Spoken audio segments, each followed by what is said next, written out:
শিম্পাঞ্জিদের অভিযোজন। শিম্পাঞ্জিদের আদি বাসস্থান আফ্রিকার জঙ্গল।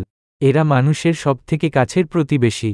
এদের আচরণের সঙ্গে মানুষের আচরণের অনেক মিল পাওয়া যায়, যেমন হাতুড়ি বা নেহাইয়ের ব্যবহার, তাই শিম্পাঞ্জিরা কাঠ দিয়ে হাতুড়ির মতো বাদামের খোলা ভাঙে। ফঙ্গলি ও অ্যাসিরিক শিম্পাঞ্জিরা আবার পাথর দিয়ে বাওবাব ফলের খোলা ভেঙে ফল খায়। ঔষধের ব্যবহার। শিম্পাঞ্জিরা পরজীবী দ্বারা আক্রান্ত হলে ওষধি গাছের পাতা খায়। এমনকি ফঙ্গলি স্ত্রী শিম্পাঞ্জিরা হিক্কা ওঠার সময়ও গাছের পাতা খায়। উইপোকা ধরে খাওয়া। শিম্পাঞ্জিরা গাছের ডাল ভেঙে নিয়ে সেই ডাল থেকে পাতাগুলো ছিঁড়ে ফেলে। তারপর সেই ডালটাকে উইয়ের ঢিপির মধ্যে ঢুকিয়ে দিয়ে উইপোকাদের টেনে বের করে এনে খায়।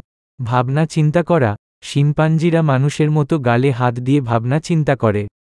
জিল প্রুয়েটেজ এর মতে শিম্পাঞ্জিরা মানুষের মতোই দুঃখ, কষ্ট, আনন্দ, খুশি প্রভৃতি অনুভূতি প্রকাশ করতে পারে।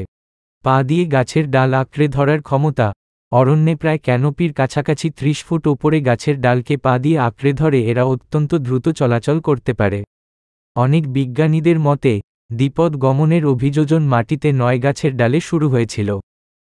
আরাম করার প্রবণতা। অনেক সময় শিম্পাঞ্জিরা উইপোকা বা অন্যান্য খাবারের সন্ধানে না গিয়ে শুধুমাত্র ফল খেয়ে নিশ্চিন্তে দিন কাটিয়ে যায়।